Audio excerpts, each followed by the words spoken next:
Hop,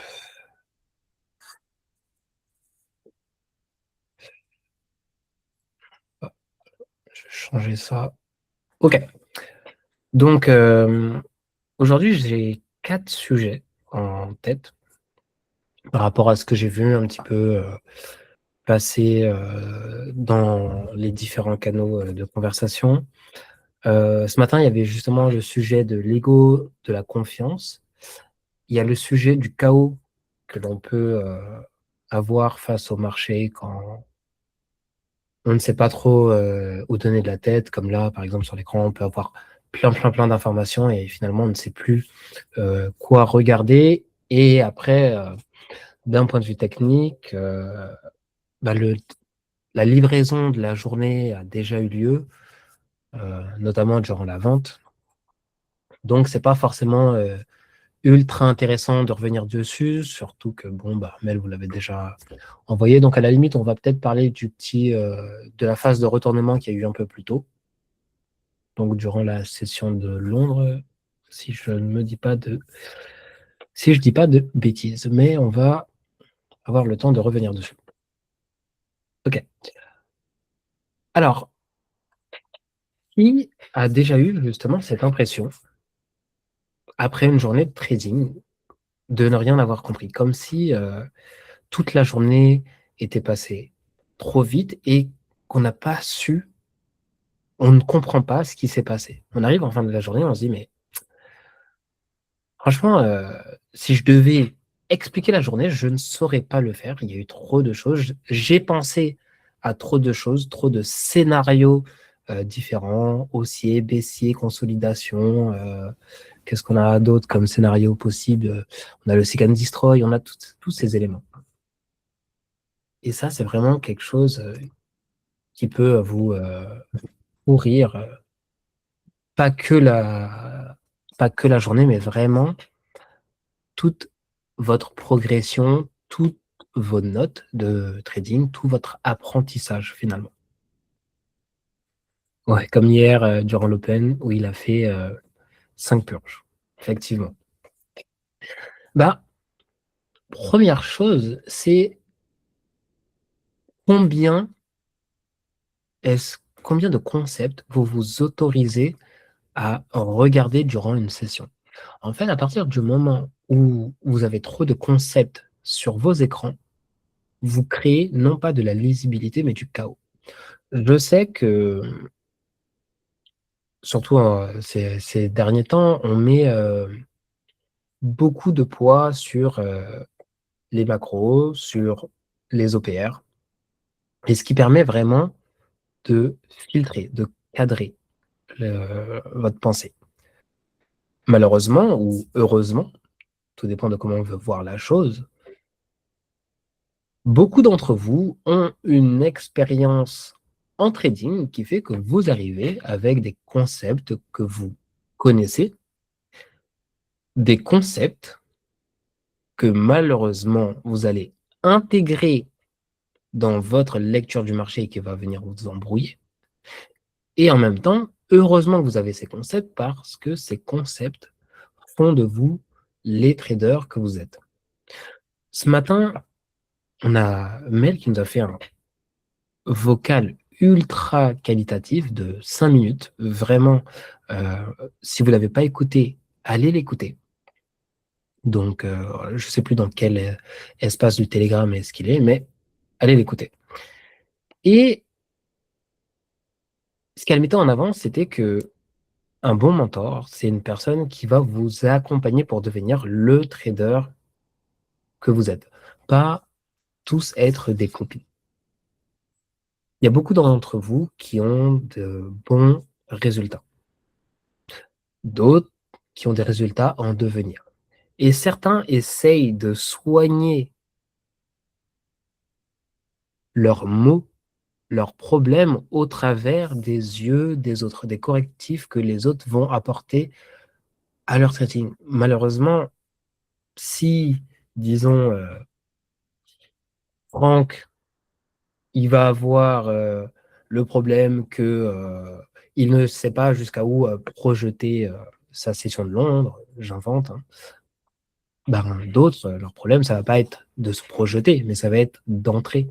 Et en venant regarder ce que lui, il fait et en essayant de copier, vous allez implémenter du bruit, tu vois? Moi, depuis que je suis dans le groupe, je n'ai plus jamais pay out. Exactement. Et j'avais justement cette conversation, une partie de la conversation avec, une de mes élèves, hein, qui est présent et je lui disais: «Fais le point.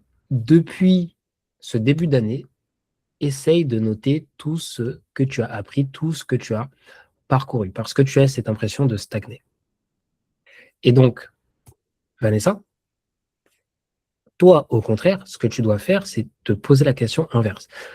Quels sont tous les concepts que j'ai intégrés à mon trading depuis que j'ai rejoint le groupe? Finalement, quelles sont les choses qui ont créé un déséquilibre? Et ensuite, la deuxième question, c'est est-ce que ça crée un déséquilibre temporel, temporaire, parce que je sens que malgré ça, je me sens avancé techniquement et c'est juste, j'ai pas refait de payout. J'ai pas envie de dire la faute à pas de chance, mais à cause de certaines fulgurances, parce que des fois, en un jour, on peut annuler 2 semaines de bon travail. Hein. Faut faire attention. Ok. Ou est-ce que, au contraire, je me sens perdu dans mon analyse des marchés depuis que j'ai ajouté tel ou tel concept. T'inquiète, Luc, on travaille dessus. Euh, vraiment, si tu es là, tu ne peux que avancer. Euh, donc, je me sens avancé techniquement, mais du coup, ça ne suit pas. Ok, pas perdu, j'ai progressé. Ouh, ça, je ne m'inquiète pas hein, sur vos résultats.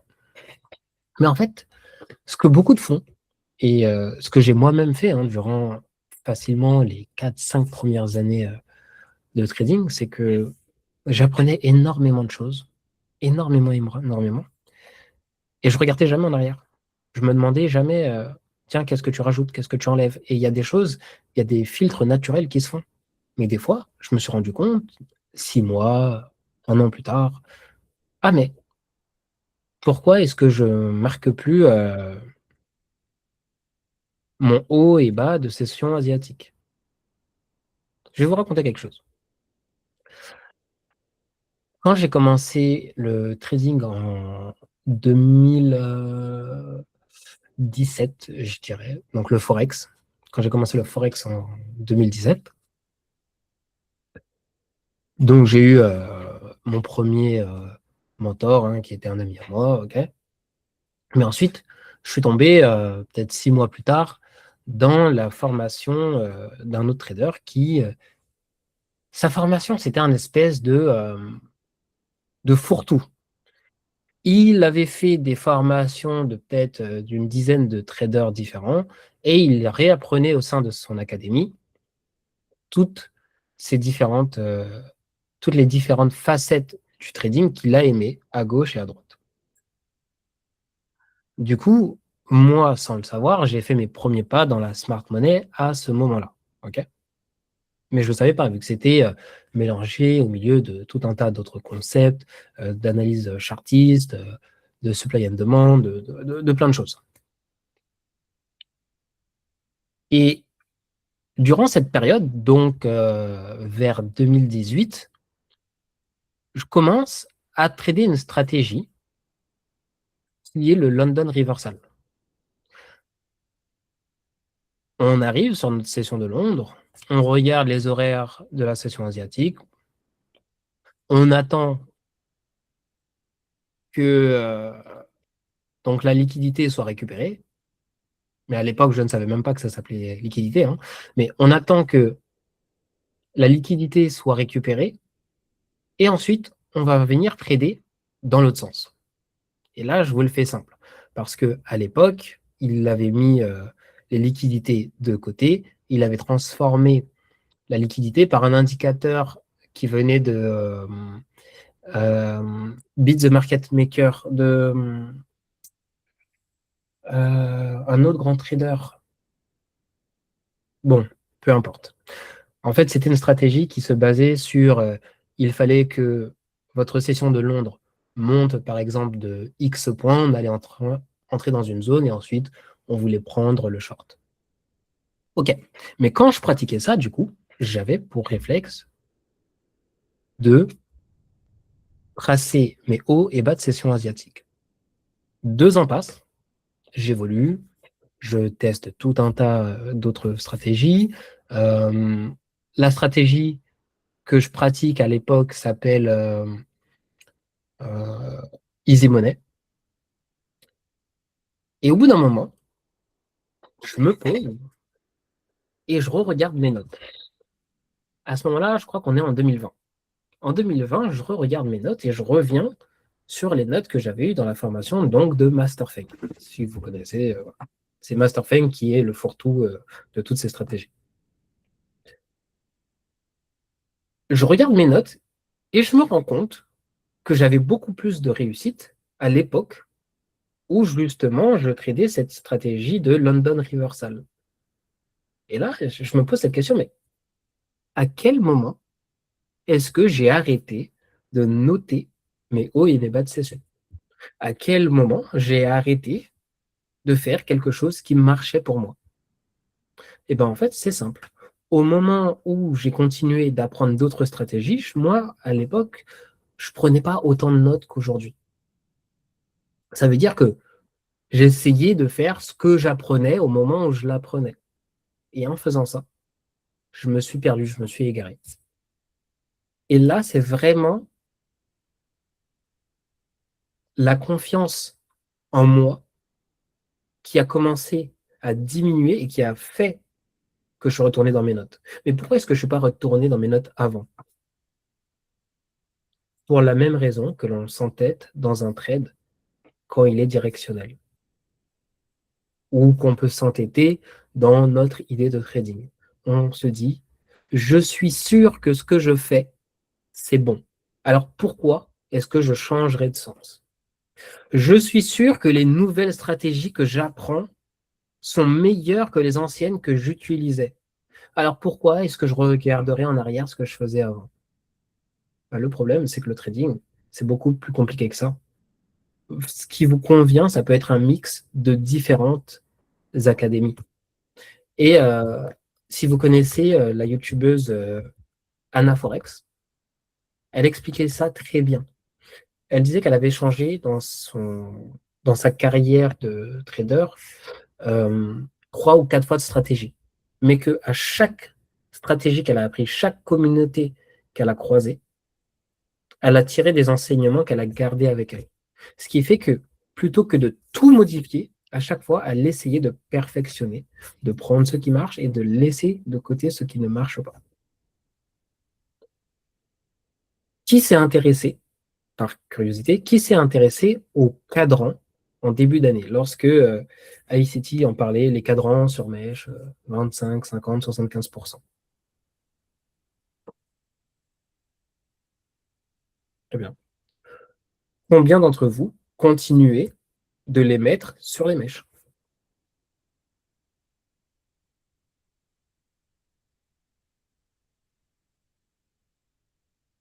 Là, ça m'arrive, voilà. Depuis Saint-Testan que je les mets tout le temps. Donc voilà. D'un côté, tu as Franck, là, dans le chat, qui nous dit qu'il a continué à les mettre. Tant mieux. C'est quelque chose qu'il a appris avec lui. Vanessa, par exemple, c'est un peu plus aléatoire, si je comprends bien. Il n'y a pas de mauvaise ou de bonne réponse. Ce que je veux dire, c'est est-ce que cet outil vous sert plus qu'un New Daily, New Weekly Opening Gap? Est-ce que cet outil vous sert plus ou finalement vous avez juste remplacé l'un par l'autre ou vous avez les deux sur votre graphique?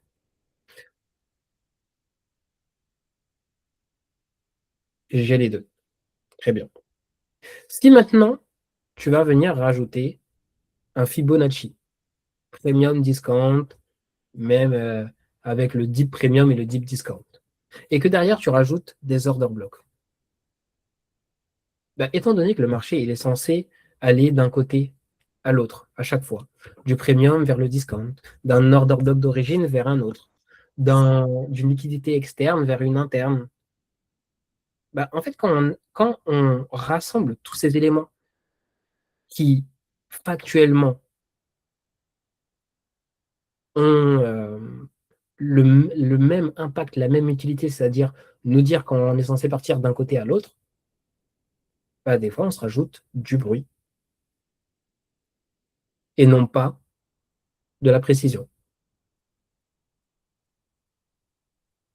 Vaut mieux en choisir un ou deux, ou alors associer les concepts à des time frames pour ne pas qu'ils se marchent sur les pieds. On parle souvent de FVG à haute probabilité. Un FVG à haute probabilité, ça peut être un FVG qui a récupéré une liquidité. Ça peut être un FVG qui est à l'intérieur d'un order block. Ça peut être un FVG qui est à l'intérieur d'une zone telle qu'un New Daily Opening Gap. Bah oui. Mais en fait, si j'ai des zones partout, des lignes partout, tout devient haute probabilité. Et finalement, si tout est haute probabilité, plus rien n'est haute probabilité.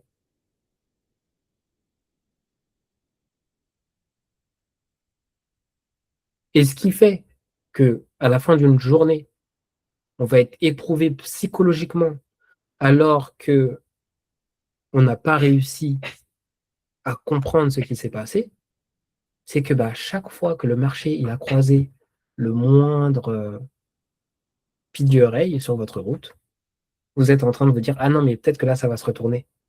Et ensuite le marché qu'est-ce qu'il fait? Par exemple on peut aller une minute. Ok, prenons ça. Le marché il tombe là, il rejette. Voilà, il y a des gens qui vont se dire ça va remonter, ça va couvrir, ça va revenir ici. Ah non, ça part, ça clôture en dessous. Ah bon, bah, puisque ça clôture en dessous, c'est fortement baissier. Bon, puisque c'est fortement baissier, je vais vendre. Ah bah non, ça repasse au-dessus. Ah, ça repasse au-dessus. Bon, bah finalement, la zone n'a pas bien réagi, mais elle a fini par réagir. Et pareil. Et tout, durant toute cette période-là de consolidation, où le marché il va venir jouer d'un côté puis de l'autre de votre zone, vous allez changer d'opinion. Bah, imaginez si vous changez d'opinion 15, 20 fois.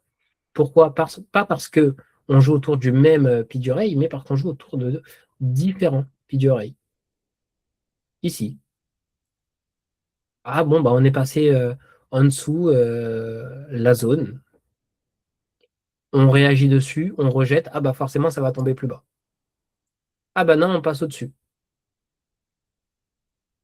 Ok, on va prendre de l'achat. Ici, on voit une mèche.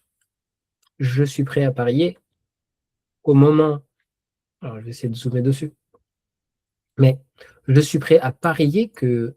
Donc, ça, c'était hier soir, ou plutôt dans la nuit, hein, mais bon, il y a ceux qui traitent la session asiatique. Hop. Je suis prêt à parier qu'au moment où, après la consolidation de finalement de 3-4 minutes, le prix va commencer à chuter d'un coup ici et qu'on a la bougie qui va être noire profonde, ben, il y a des gens qui vont cliquer sur le sell. Pourquoi? Parce qu'ils vont se dire rejet de l'order block, hop, modèle 2022 par exemple. Bon, bah là, j'ai premier stage de distribution, deuxième stage de distribution. Là, on va partir récupérer au moins les bas. Mais en fait, pas du tout. Pas du tout. Ça, c'est juste du chaos, c'est de l'anticipation. C'est je ne suis pas capable d'établir un plan. Au début, j'ai trop confiance en moi, et après, je n'ai plus confiance en moi. Et quand ensuite, bon là, hein, c'est la session asiatique, mais c'est pareil dans toutes les sessions, mais quand ensuite vous êtes pris une volée et que le marché commence à consolider, vous perdez totalement confiance en vous et vous n'êtes plus capable de choisir soit la vente, soit l'achat. Et vous allez rester paralysé dans un entre-deux psychologique durant le reste de votre session. Et ça arrive dans toutes les sessions à certains d'entre vous. Parfois, c'est votre session AM qui va être clair, parfois c'est votre session PM, parfois c'est ces mêmes sessions qui vont être totalement confuses. Et quand vous allez mettre la tête dans le Telegram, par exemple, hein, quand vous allez mettre la tête dans la communauté, bon, bah, il y aura forcément quelqu'un qui a pris le bon mouvement. Et là, la question qui va revenir, c'est comment est-ce qu'il a fait pour prendre le bon mouvement? Ah, il a utilisé ces concepts. Et là, vous avez compris, on revient à la boucle dont je parlais au début. Comme lui, il a réussi avec ce concept, je vais venir utiliser, implémenter ce concept, essayer de le comprendre. Sauf que lui, il n'a pas les mêmes problèmes que vous. Puisque s'il a bien pris ce trade, c'est qu'à aucun moment, il n'a été dans les doutes. Parce que peut-être qu'en HTF, il a eu vraiment un impact significatif sur sa façon de voir les marchés parce que il avait des piliers clairs qui lui ressemblaient, qu'il savait comment interpréter.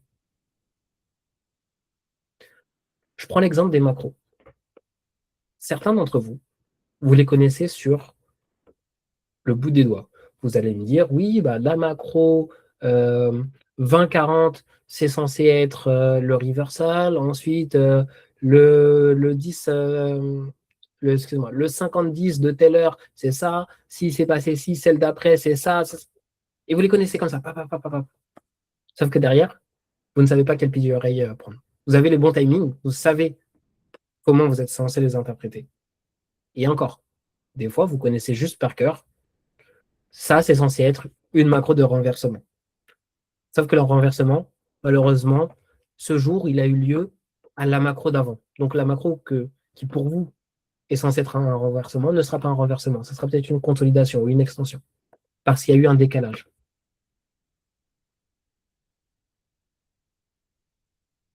Bah, en fait, votre rôle, lorsque vous apprenez, c'est vraiment d'assigner des piliers oreilles à des états psychologiques.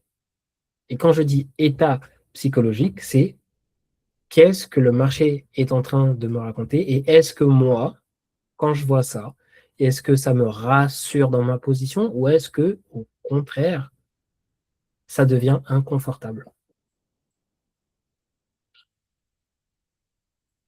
Exemple. Je vais donner un autre exemple. Ici. Prenons ici. Qui, combien d'entre vous, au moment où on a eu ce retour là, alors vous avez peut-être pas cette zone, vous, mais au moment où on a ce prix qui rejette et qui tombe, vous vous dites ça va tomber.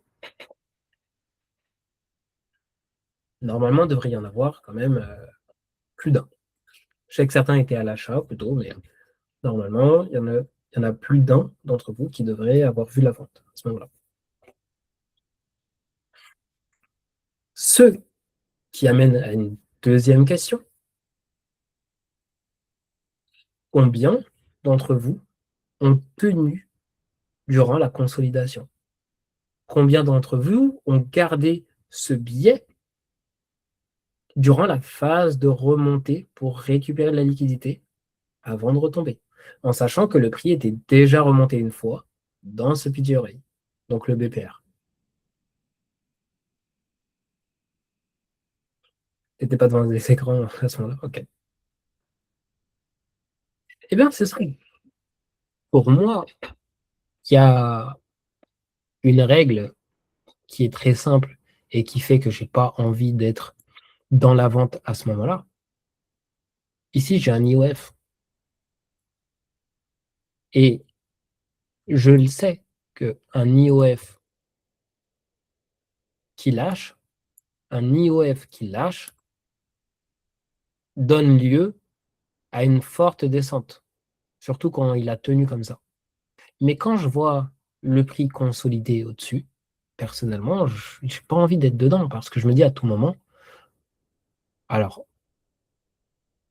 après, c'est une question d'interprétation, mais à tout moment, cet IOF tient et à ce moment-là, le prix va peut-être doubler son range et continuer à l'achat. Et au moment où vous êtes là, au moment où vous êtes là, alors, est-ce que je peux mettre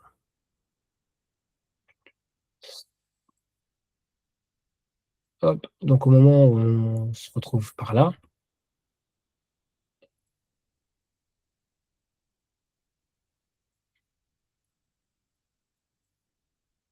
ici, OK? En réalité, si on regarde juste ici, on va se dire: «Oui, bon, bah, oui, pourquoi pas? Pourquoi pas? Le prix pourrait tomber». Mais si vous vous mettez en 4 heures, plutôt que de voir ça, vous allez voir que: «Ah OK, je suis peut-être au milieu d'un range. Là, le prix vient de retomber, il a clôturé au-dessus du déséquilibre, il a été rejeté par l'IOF, donc variété d'order block, et donc vous allez être dans le doute que le prix puisse continuer à monter, pourquoi pas pour aller chercher, cette zone un peu plus haut». D'accord? Alors si vous vous demandez ça, à quoi ça correspond, c'est du daily, c'est le déséquilibre qui était ici.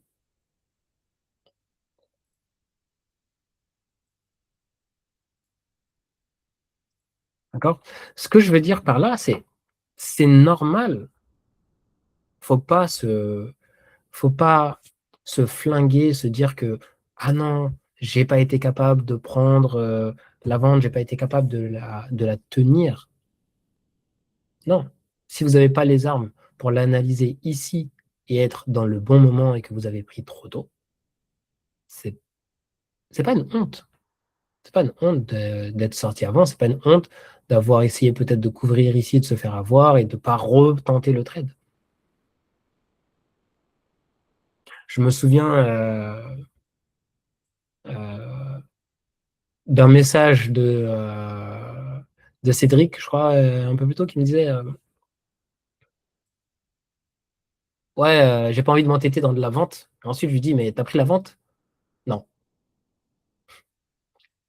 «Ah bah, c'est comme ça». C'est exactement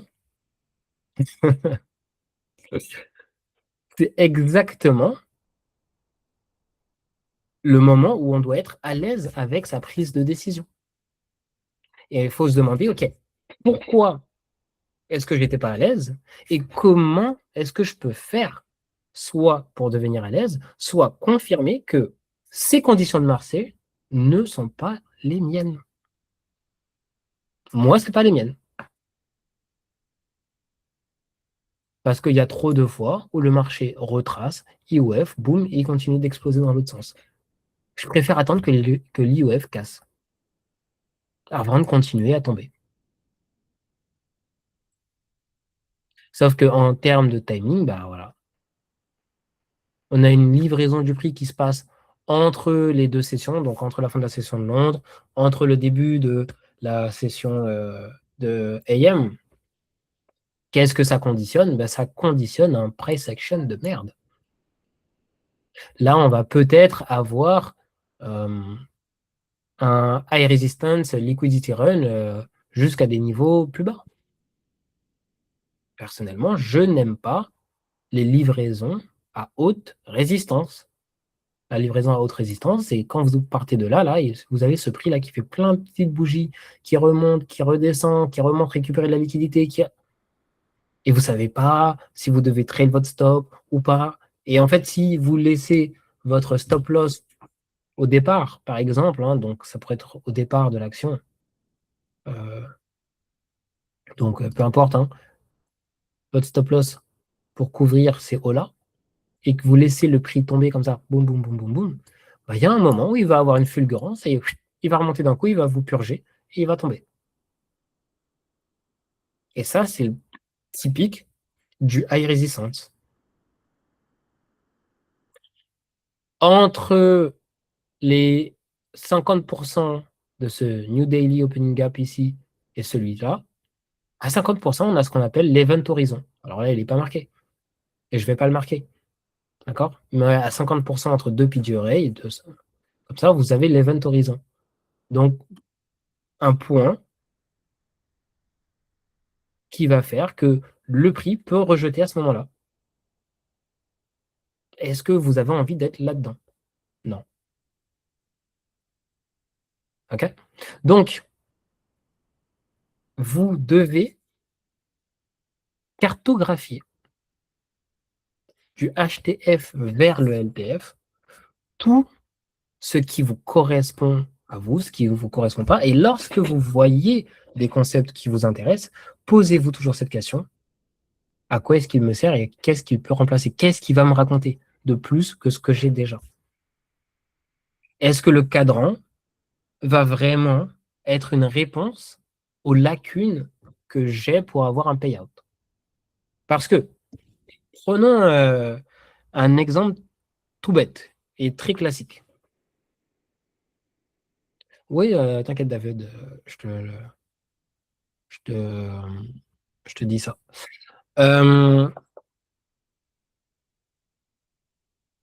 Hop, ICT NWOG par FADI. F-A-D-I. D'accord? Je l'avais ici. Yes. Et ensuite, tu verras qu'il y a plein de trucs que tu peux configurer dedans. Moi, je mets pas tout, mais après, tu verras par toi-même ce que tu préfères. Ok. Du coup, vous devez vraiment venir cartographier ces choses-là en vous posant cette question. Ok. Ah oui, et ce que je disais, c'était plutôt quelque chose de typique, c'est ah, j'étais à deux trades de valider mon payout, de valider mon compte financier. J'étais à deux trades et j'ai cramé le compte. Est-ce que rajouter un cadran est vraiment ce qui vous aurait empêché de cramer votre compte et ce qui vous aurait empêché de ne pas avoir d'avoir le payout? Est-ce qu'avoir un point de rebond de plus? Ou est-ce que c'est la gestion du stop loss qui a été le premier qui vous a empêché d'avoir le payout et ensuite le FOMO, le revenge trading, le comportement qui a suivi? Car si c'est un problème de comportement, c'est pas la technique qui va le régler. Par contre, si vous étiez à un trade, on va dire, de valider le compte, et que là, vous vous êtes vraiment appliqué à tenir votre stratégie et que malgré ça, le compte, il est redescendu, il a été cramé, oui, à ce moment-là, il y a quelque chose de technique à revoir. Bien sûr, ça arrive. Mais en fait, ne vous jetez pas sur la première réponse, car la première réponse n'est pas toujours la bonne. En développement personnel, surtout dans le cadre de l'entrepreneuriat, il y a quelque chose qu'on appelle les 5 pourquoi. Les 5 pourquoi, et ça marche aussi en marketing quand on a des appels clients pour essayer de comprendre qui est la personne et pourquoi est-ce qu'elle fait quelque chose. On va lui demander 5 fois pourquoi. Donc, on va lui donner une question, une question bateau, hein, mais qu'est-ce que représente le succès pour toi? Elle donne une première réponse et on te demande pourquoi. Elle va donner une deuxième réponse, on va encore redemander pourquoi. Et finalement, on va venir creuser encore et encore et encore jusqu'à trouver la racine, le cœur des actions.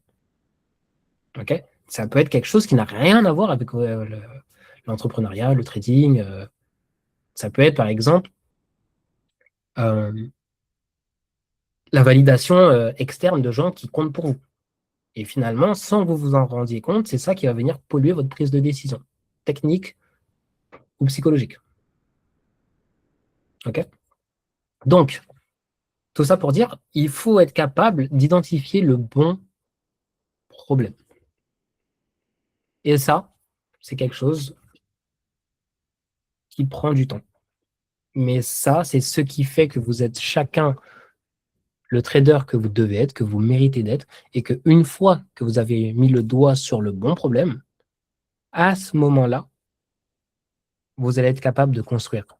Et attention, avoir un payout, avoir 10 payouts, avoir 20 payouts n'empêche pas d'avoir des problèmes profonds à régler. OK? J'ai vu personnellement des élèves cramer plus de 60 000 euros de profit fait avec de la preuve firme, donc sur du moyen terme, on va dire 3-4 mois. OK? Parce qu'il y avait un manque de sérieux sur les problèmes psychologiques. C'est-à-dire qu'à partir du moment où l'élève a commencé à enchaîner les payouts de plus en plus gros, il a considéré qu'il n'avait plus de travail à faire. Le travail qu'on ne fait pas aujourd'hui nous rattrape plus tard. C'est pas parce que vous avez commencé à avoir de l'argent que vous ne pouvez pas le perdre. Je donne un autre exemple, totalement différent. Un autre élève, il vient me voir, ouais, Brice, je pense que je vais emprunter de l'argent à mes parents pour trader. Propre firme ou compte propre, je sais plus trop. Compte propre. Compte propre. C'est un élève, pour mettre un petit peu le contexte, qui gagnait déjà de l'argent avec les propres firmes. Mais il voulait aller plus vite. Je lui ai dit, je suis pas conseiller financier, je peux pas te donner vraiment mon aval ou pas, mais moi, en tout cas, je te le déconseille. Psychologiquement, tu te sentiras beaucoup mieux si tu ne dois de l'argent à personne, même pas à tes parents, même s'ils croient en toi. Ok. Je vous épargne les détails. Quelques mois passent, il a perdu l'argent. Ensuite, il a réussi à regagner l'argent.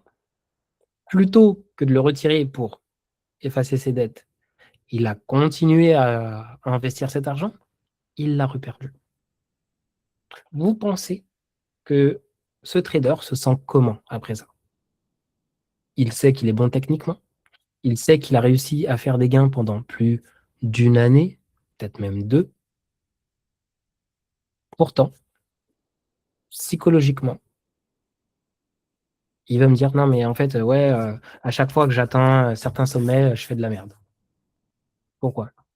Parce que son problème, c'est qu'il court après une validation. Il a besoin de prouver un certain succès. Donc, dès que l'argent commence à rentrer, il a envie d'accélérer. En voulant accélérer, qu'est-ce qui se passe? On recule. Et ça, c'est un truc que vous devez vraiment comprendre. C'est peu importe qui vous êtes, ce que vous faites, dès que vous voulez accélérer, si vous n'êtes pas prêt, vous allez reculer. Je ne dis pas qu'on ne peut pas accélérer, hein. Je dis, si vous n'êtes pas prêt, psychologiquement, vous allez reculer.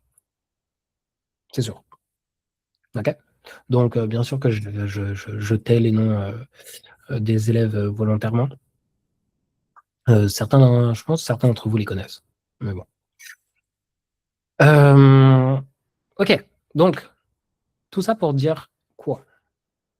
Tout ce qui est chaos, tout ce qui est ego, tout ce qui est surconfiance ne doit pas briser ou plutôt flouter le vrai travail que vous avez à faire sur vous pour choisir les bons outils, les bons concepts et comment avancer.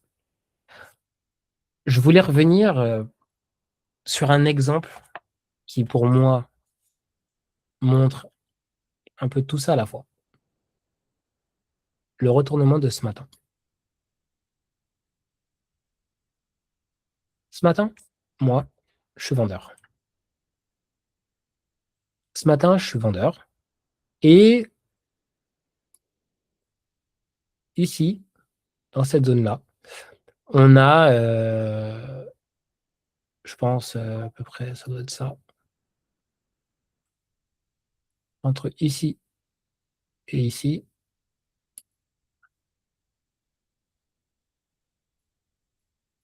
Alors, attendez, je vais...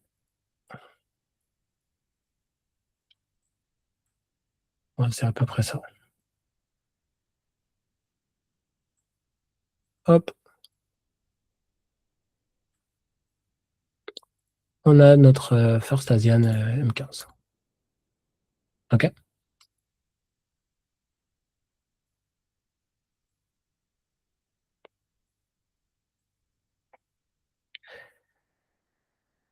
Un peu trop fort.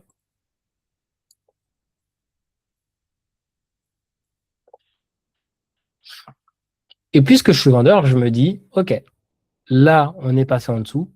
Si ça tient, je peux partir à la vente.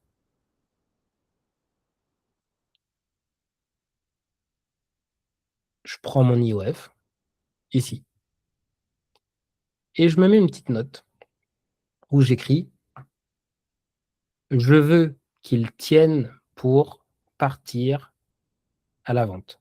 Ça veut dire, je veux voir un rejet.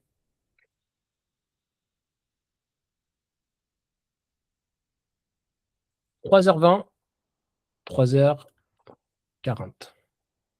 Macro. La macro commence. On a un premier rejet. J'étais pas devant les graphiques à ce moment-là.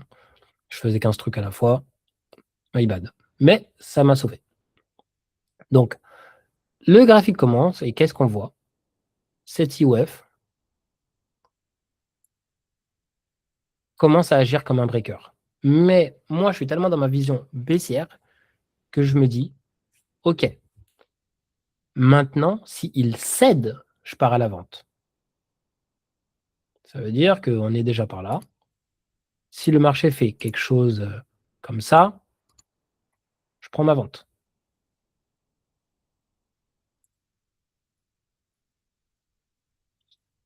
Est-ce que c'est visible? Voilà. Bien sûr, il ne l'a pas fait. Mais là où j'ai réussi à me contenir, le problème, c'est que j'avais un super achat à prendre jusque-là. J'ai bien pensé à l'idée que potentiellement ce puisse être un breaker. Mais c'est en fait, le truc, c'est après coup que je me suis rendu compte vraiment de la macro. Ou du moins, j'avais l'information, mais mon cerveau ne l'a pas, comment on dit? Mon cerveau ne l'a pas imprimé. Je sais qu'il y a la macro. Je sais que je suis censé attendre certains mouvements. Pour autant, c'est après que je me suis dit, ah ouais, mince, c'est la macro. C'était la macro de la session de Londres. La macro, le retournement. Et oui, Londres a commencé ici.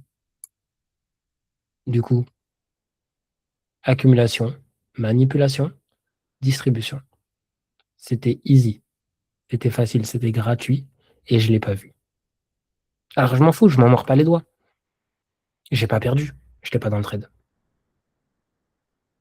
Mais quand ensuite je vais sur les groupes et que je vois les différentes positions et tout, bah, je me dis, cet ego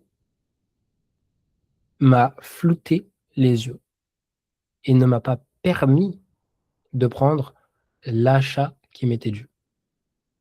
Eh ben tant pis. Et moi, ce que je vous conseille, c'est d'avoir ce même détachement. Tant pis. Il y a d'autres moments dans la journée, il y a d'autres trades. OK, ça devient compliqué, pareil. Ça devient compliqué, pareil. Là, moi, je vois le retournement, j'entre en vente par là, dans cette zone-là. J'entre à la vente. Le marché tombe, il commence à consolider. Je sors de ma position. Je suis sorti là. J'en ai rien à faire. Pourquoi? Parce que vous devez comprendre votre edge. Vous devez comprendre ce qui va faire que vous allez être en confiance, ce qui va faire que vous n'allez pas être en confiance. Car être dans un trade où vous n'êtes pas en confiance, pour vous forcer à devenir en confiance, par exemple, on pourrait se dire que c'est une bonne idée. À force de prendre des trades, je vais devenir en confiance. Non, pas du tout. Si vous voulez vraiment prendre de la confiance sur ce genre de setup, déjà c'est très dur car ça va être contre nature pour vous. OK? Vous faites non pas soit du backtest et vous allez chercher plein de fois où c'est arrivé, mais bon, vous allez avoir quand même des data limitées, soit à chaque fois que vous voyez ça, c'est même pas vous faites de la démo, vous faites du forward test. Vous calez votre petit outil, short, long, vous êtes là, vous décidez de où est-ce que vous aimeriez mettre votre stop loss, où est-ce que vous aimeriez mettre votre TP, et vous vous documentez à base de screenshots, à base d'annotations. Qu'est-ce qui vous crée le doute? Bon, si c'est cette bougie-là, tac, ok.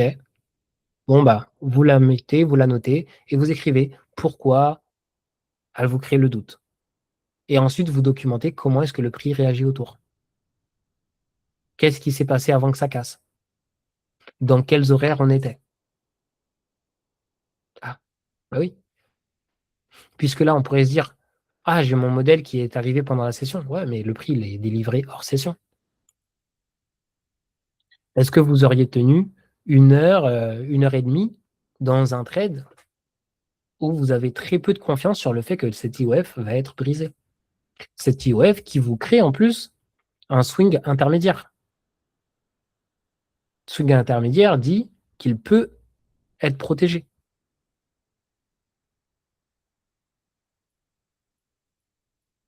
en cas de force dans le mouvement du prix. Bah, tout ça, mis bout à bout, c'est comme ça que vous voulez progresser. D'accord?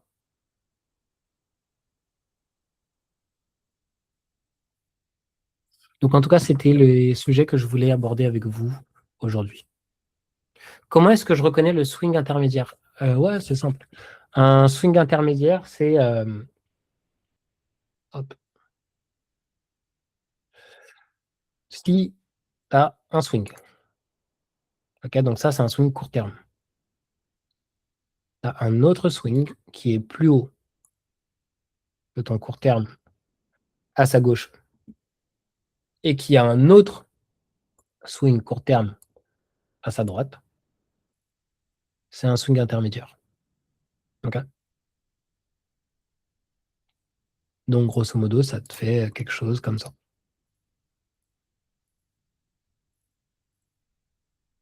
Et selon comment tu mets les trucs, bah, tu peux y voir ton modèle d'ailleurs.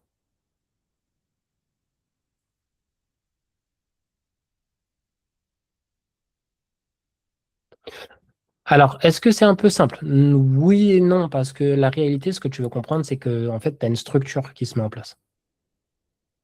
En fait, c'est, regarde, je ne sais pas si tu as appris avant de t'intéresser à la smart money les figures chartistes, notamment le M et le W. Est-ce que ça te parle? Ok. Quand tu commences donc le trading, on va te dire, bon, bah, un M, tu as potentiellement ta ligne de coup et bon, bah, tu peux prendre ta position vendeuse comme ça. Ok. Quand tu comprends ensuite que dans ton M, bah là, par exemple, tu as ton breaker, et donc le bas donc, de ce qui est appelé la ligne de coup, c'est le bas de ton breaker, tu comprends que c'est juste une simplification. Épaule, tête, épaule aussi. En fait, c'est que on va venir simplifier pour transmettre au plus grand nombre des choses plus complexes. Bien sûr que quand on parle, par exemple, de swing court, intermédiaire, voire long terme, hein, le long terme, c'est quand tu hop. Donc le long terme, c'est un intermédiaire au-dessus d'un autre intermédiaire à sa gauche et à sa droite.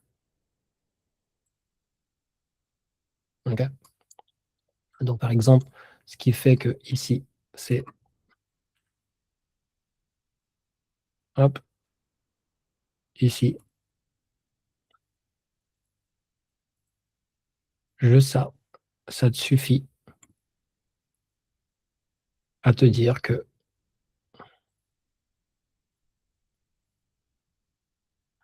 c'est un intermédiaire. Si derrière, tu prends ton intermédiaire tu prends ta jambe et que tu traces en fibo, bah, tu vois, boum, boum, tu vas avoir des niveaux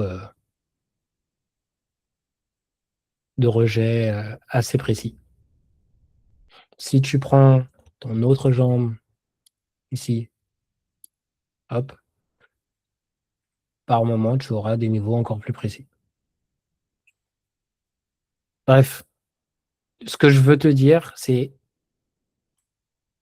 il y a des simplifications, mais il faut les comprendre et tu n'es pas toujours obligé de comprendre. D'abord, tu veux comprendre la version simple et ensuite tu vas venir affiner pour comprendre le détail de qu'est-ce qui fait qu'il va tenir, qu'est-ce qu'il fait qu'il va pas tenir, pourquoi ci, pourquoi ça, etc., etc.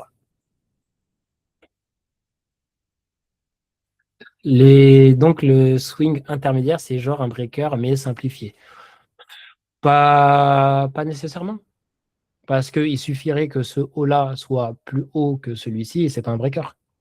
C'est une structure de prix à l'intérieur de laquelle tu peux avoir mitigation, tu peux avoir breaker, tu peux avoir ce que tu veux.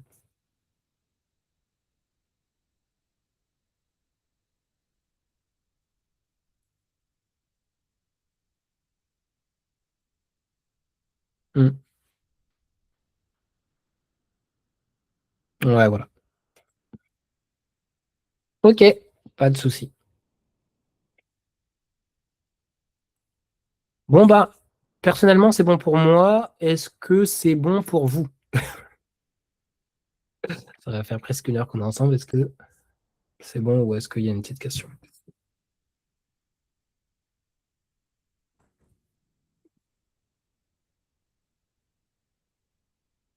Ok, top, génial.